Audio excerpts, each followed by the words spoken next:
Good evening, Excellency, ladies and gentlemen. Welcome once again to Cambodia Global Dialogue of Southeast Asia TV.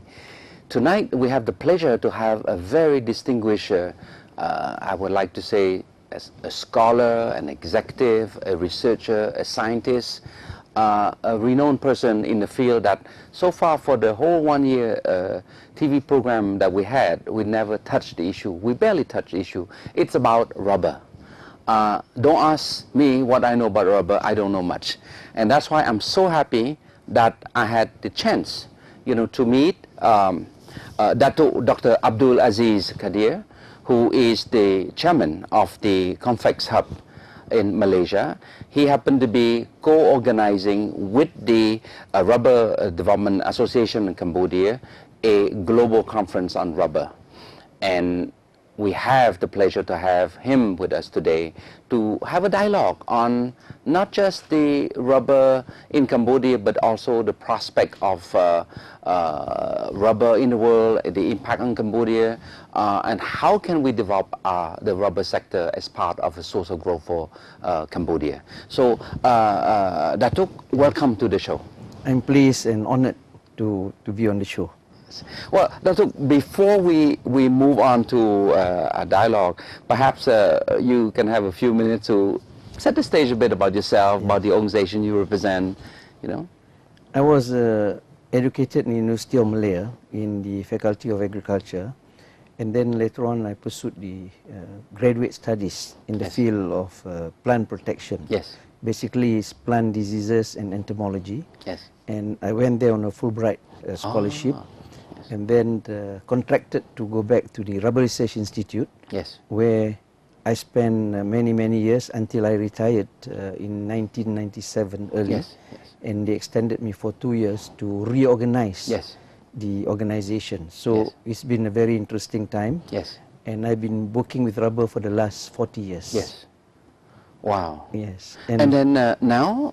Now I am actually the Secretary General of the International Rubber Research and Development Board, which is actually an association of research institutes, mostly a government research institutes, including the Cambodian Rubber Research Institute. As a member? Yes, as a member. And we have 20 countries, members of this organization. And the Secretariat, we relocated Secretariat from the Tun Abdul Razak Research Center in the United Kingdom to the Rubber Research Institute in Malaysia in 2001. Wow. And I was the outgoing chairman, and I retired, so they appointed second me retirement as already, that I can hear. Secretary General. So how many times you retired already? Actually, I retired from the Rubber Research Institute. It's very interesting because with the reorganization, I became the last director of the Rubber Research Institute. So you don't hear anymore director of Rubber Research Institute because after reorganization, we refer to it as Malaysian Rubber Board. I see. And I was appointed as the first Director General of the Malaysian Rubber Board for 2 years. Then second retirement. Second retirement. Wow. I mean, I'm so honored. I mean, with your 40-some year experience in the rubber. But what led to the Global Rubber Conference this year in Cambodia? The thing is this, because we are looking at the efforts of countries. They are, encouraging rubber cultivation. And Cambodia is one. And then we have, with this association of the International Rubber Research and Development Board, in short we call it IRRDB, we realize the needs of many of our members. So our role is to help, to assist. But on its own, the RDB is just very small. I have 3 staff in the Secretariat. So we link up with the host country, with governments, and then it's only this year that I am associated with the Conflex Hub. Because the gentleman who is involved in this, he was organizing the ASEAN Rubber Conference for the last 6 years. Interesting. And Cambodia was also the place that he had it launched, but he left the company. So, and he felt that the need now is not just ASEAN, because natural rubber, it goes to Africa, goes everywhere. So we help to facilitate. So we're very happy that the inaugural Global Rubber Conference rebranding is here done in Cambodia. And it's been very successful. Wow. And we had some 350 participants. Yes. About 200 from overseas. Yes. And you have the honor to have the Deputy Prime Minister Yum Chai Lee this is to come important. and you know, inaugurate the event.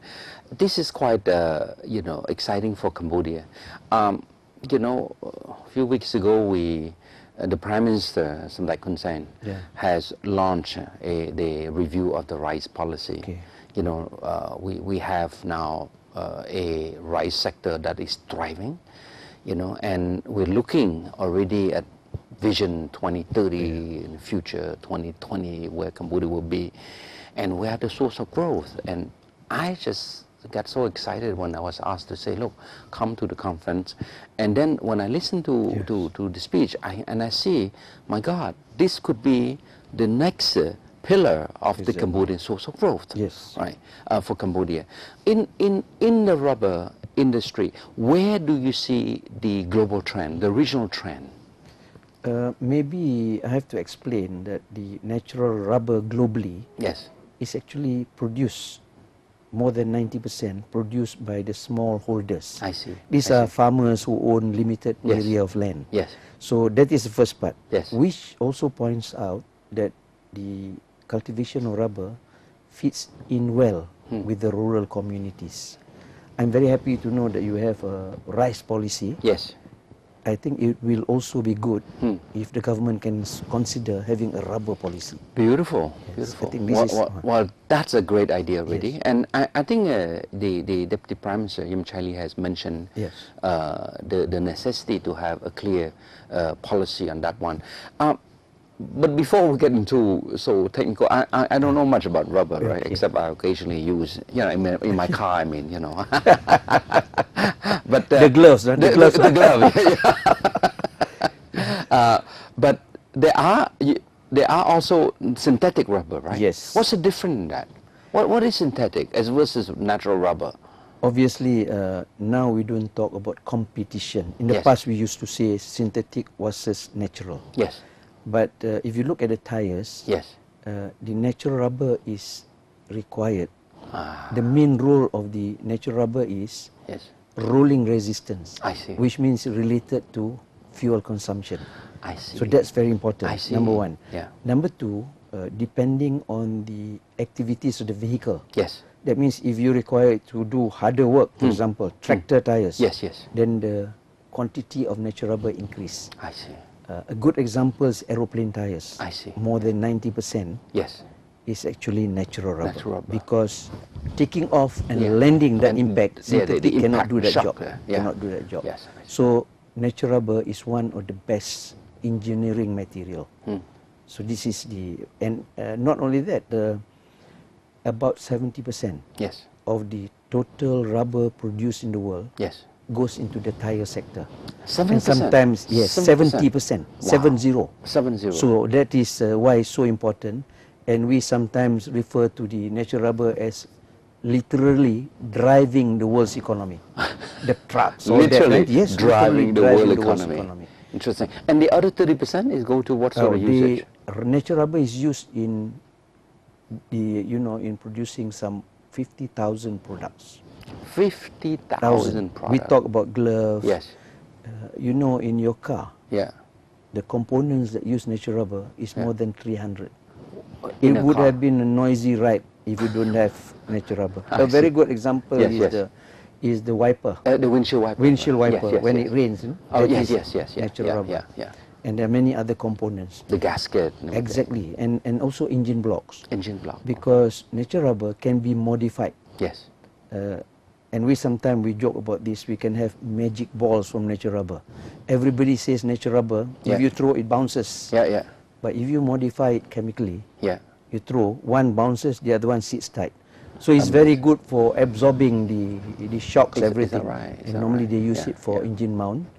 And a good example is some of the buildings where you have the trains going on top, see, at the bottom hotel, they normally put this damper from natural rubber. And there are many other engineering applications. Yes, yes. The other one now, which is very popular, is for, they call it natural rubber seismic bearing. Seismic bearing? Yes, for protecting buildings against earthquake. Earthquake? Especially for structures below 15 stories. Why God? And it has been shown in the States, you know, one hospital mounted on the natural rubber seismic bearing, the other no. Yes. So when the earthquake hit, the one hospital lost a lot of things because it's not just protecting structures, the contents. So in the building which was mounted on the natural rubber seismic bearing, the surgeon was performing an operation and he didn't feel anything. Only the light flickers. Is that right? And the operation was successful. That's this is just to give the example of the range of products. Yes, yes. And I think you are aware of the gloves. And surgeons like natural rubber gloves. Yes, yes. And Malaysia is today the world's largest exporter of gloves. Yes. Who are the actors in the world of natural rubber? Okay. Malaysia used to be the leader. Yes. But today it has changed. Yes. Thailand is number one in terms of volume of export. Yes. But if you are looking at the area under rubber, Indonesia is bigger, about 3 million hectares. Yes, yes. But productivity is lower. Thailand started, you know, they studied what happens in the other countries. So we can say they started on the right footing. I see. So in the case of Indonesia, the vast islands and to transfer the technology, there are problems. But it is interesting because Indonesia is our member. They have increased the average production now from 760 kilogram per hectare per year to about 1,000. Then you may want to know how do they do this. I think they focus on the distribution of high yielding, the new clone. So good planting material, are distributed to the small farmers. So in the player in the region are pretty much Malaysia, Thailand, Indonesia. Number one is Thailand. Yes. Number two, Indonesia. And India, Malaysia is moving. Malaysia is between third and fourth. And but now it's third. India. India. And Vietnam is coming up strongly. Also, and even for Cambodia, it is interesting to see that the growth has been quite, it have increased. I mean, you know, because from the latest 2010 data, we're up to 181,000 hectare already when, you know, like a few years ago, we barely have 100,000 hectare. And the government policy is to have 300,000 hectare rubber. So I think we're new kid on the block. It's like we are in the right sector, we're new kid on the block, but moving fast. Moving fast. And there's a very good reason for this. I think for, you know, encouraging investment, especially in the plantations. You have got good policies. Except in some places the policies may not be very clear to the... So are you suggesting that, of course we have a law investment, we've been using the law investment to attract foreign direct investor, but so you're saying that in the rubber industry it's so specific in itself that we require a sort of fine-tuning a bit of the investment policy to attract, to, you know, give incentive to investor? Because, you know, rubber, the investment normally goes on for about 25, 30 years. One cycle. One cycle, yes. It's about 25, 30 years. So you need 2 to 3 cycles. And your policy is good because for land lease, it goes to 99 years. And then you know, during the Global Rubber Conference, we also organized forum. We had an opportunity to take the participants to the Chuk rubber plantations. And during the visit, we had a forum included, and we have people from your relevant agencies talking about investing in the rubber plantation in the country. And I want to say that the incentives are indeed very good. But this needs to be communicated. Needs to be communicated and maybe fine-tune, adjust a bit to be more sort of like relevant to the sector. As this is a long maturing process.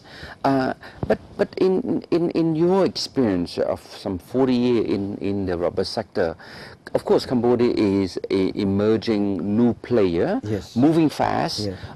We benefit a lot from the fact that, you know, we still have plenty of land that that mainly because of many years of instability that was not developed. But now it's open for business.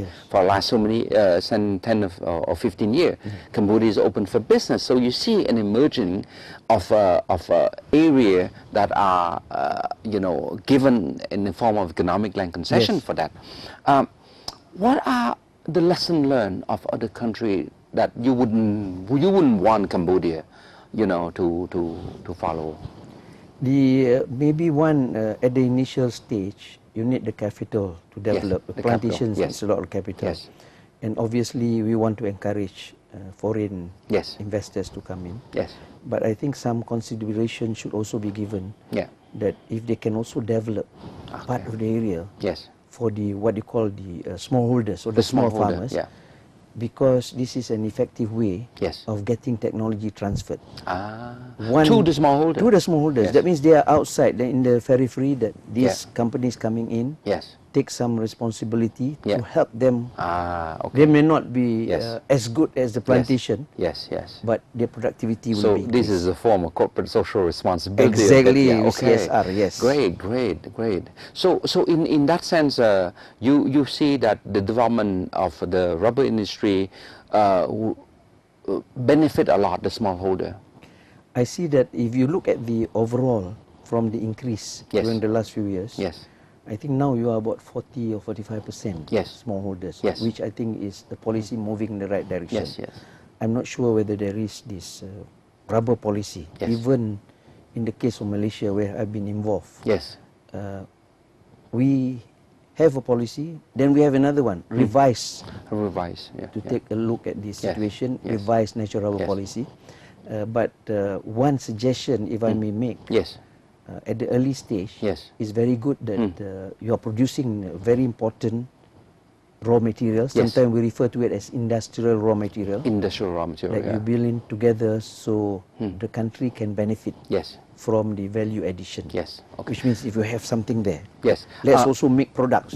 So you're talking about the linkage between the upstream, middle stream, and downstream. Downstream, right? The middle stream is what in your lingo?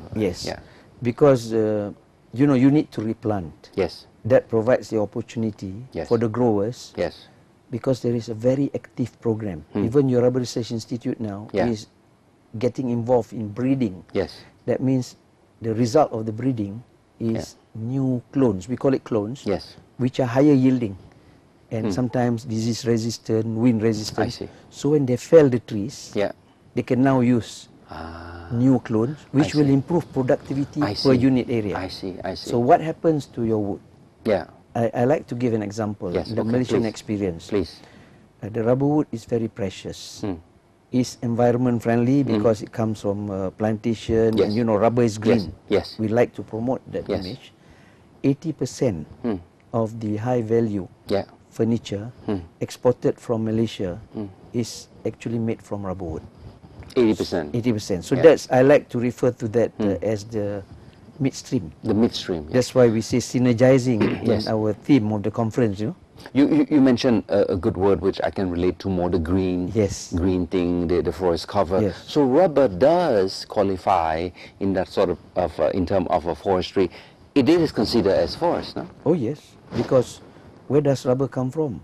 It's native of the Amazon jungle. So and we have some countries now promoting rubber forests. Which means there are areas that you need to reforest. And rubber is one of the species. So carbon. For carbon, because rubber is one plant that is a very effective converter of carbon dioxide. Is that right? Yes. And it is helping to filter the air, if you like. Yes, indeed. So this is something that we have been fighting for to get recognition. Yes. And the for the carbon trading, everything, and we are not getting much success. Why? Okay, because there are certain restrictions. I see. They say your area must be, in 1989 or something, cut-off point. Must be barren or something like that. So rubber has been around, even in the case of Cambodia, for the last 100 years. 101 years. 101. Yes, yes, yes. So yes. You are talking about 1989 when we have our experience 3 cycles of replanting. Yes, yes. And Cambodia is considered 100 years, still considered young. Yeah. In the case of Malaysia, over 130. Yeah.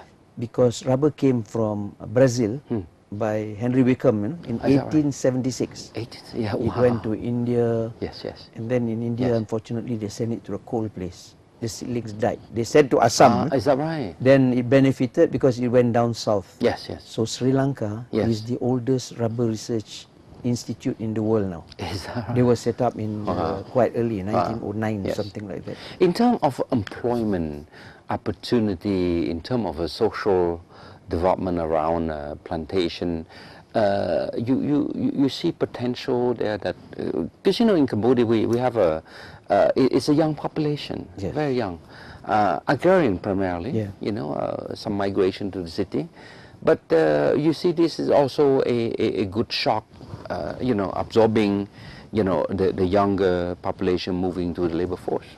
Yes, because unless you are telling me that everybody is employed, in the sense that you have, that is not the case. It's almost difficult to get 100% employment. So countries like Cambodia, many other countries, the rural people, because I mentioned earlier that the rubber tree, it fits in nicely with a rural society. Yes. A good example is once the tree matures, it becomes like a savings bank, like ATM machine. You can go and tap. Yes. So far, we haven't heard that 1 kg of rubber cannot be sold. Yes.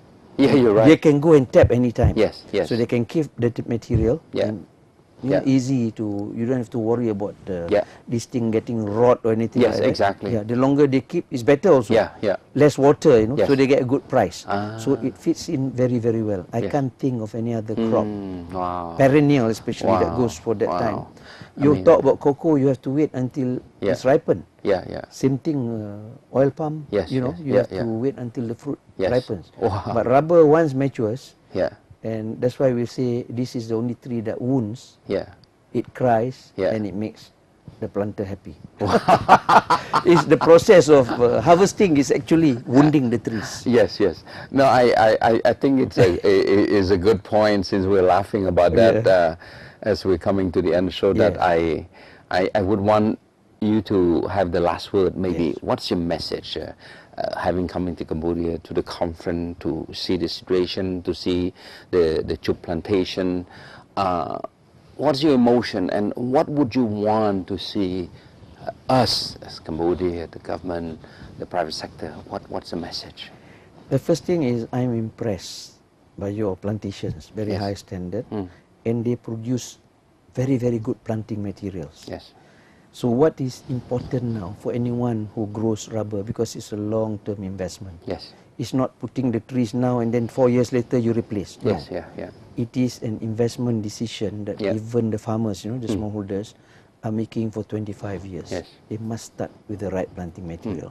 So if you have, the government sets up something where smallholders can be assisted in obtaining planting materials which are from high-yielding clones. Yes. And today, many countries are introducing what we call latex timber clones, which means they are vigorous and also high-yielding. Previously, when we breed, they become very slim trees, high-yielding only in latex, but we have changed the objectives of the breeding. So availability of planting material is important. The other thing, if we expect the small farmers to invest in the rubber industry, the capital. So a mechanism that if they can be helped. For example, in the Malaysian context, you have a replanting assistance, which indirectly it comes from the cess that the government collects. So they help the smallholders when they are cutting their trees. So at the initial stage, it will be good if some assistance is provided. That means a fund is set up by the government. It is an investment. Because rubber mostly you export, so it becomes, the return is in the export earnings. Exactly. Well, Dato, it's very short to me for a subject that we barely touch, up to now. But I am very encouraged by your statement. I'm very encouraged by, what you see in my country, And I hope that we can have an opportunity in the future to go to your country with our stakeholder to go and learn from your good country, from the technical expertise, but at the same time to promote also that Cambodia is a good place to invest in that sector. Because you are encouraging the investors to come. Exactly, because, you know, nonetheless, you know, without capital we wouldn't go far. Exactly. But again, capital is shy. If you know, if you don't go and look for it, it will not come, right? Exactly. So in that sense, I think from my policy perspective, I think the rubber sector will be, not could be, will be a source of growth for this country. You know, after rice, after tourism, you know, it is a powerful source of growth that could help take up a good portion of the labor force, that can help a good portion to bring, you know, foreign exchange to the country. And at the same time, to me, it's how do we reforest, you know, a country that's been devastated by, you know, so many years of war, that sort of thing. See? So, unfortunately, we're coming to the end of the program. But let me just say thank you on behalf of the station, on behalf of the audience, that you took the time on very short notice. We just met yesterday, and you're here today already. And I look forward to see you again. Hopefully in Malaysia. Hopefully in Malaysia with a group of Cambodian official, Cambodian businessmen, you know, to go to reach out. I'll be very happy to assist. And thank you very much for having me, Siphana. Thank you very much. Well, Excellency, ladies and gentlemen, we're coming to the end of the program, and it went so fast I didn't realize that 30 minutes went by. But I am very encouraged by what I heard today from Dato, a personality of extreme, I would say, wisdom in the area of the rubber sector. And the message coming from him, you know, reassured me in the sense that, you know, what this country, what this government that has been pushing, you know, to develop the rubber sector, you know, we did the right thing, we're on the right track. The trick is, how do we accelerate the pace, you know, of production?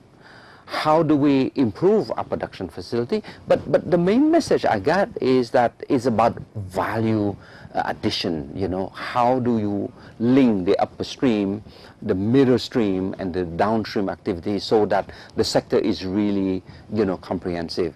And if we are able to do this, with the help, of course, from friends like in Malaysia, you know, other good country who are producing, you know, I think we have a good possibility to make the rubber sector as one of the pillar of the Cambodia economic growth.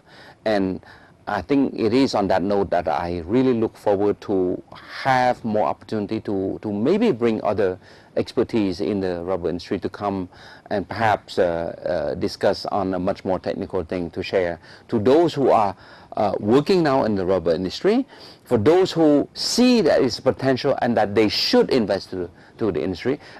But it's important also for government to see that this is a sector that has tremendous potential, but we as a government, we as a policymaker, we should come up with good, conducive policy environment to help the private sector to grow. So I think on that note, I must say that I will leave this program now very reassured that we do have another pillar for our source of growth for the development of this country.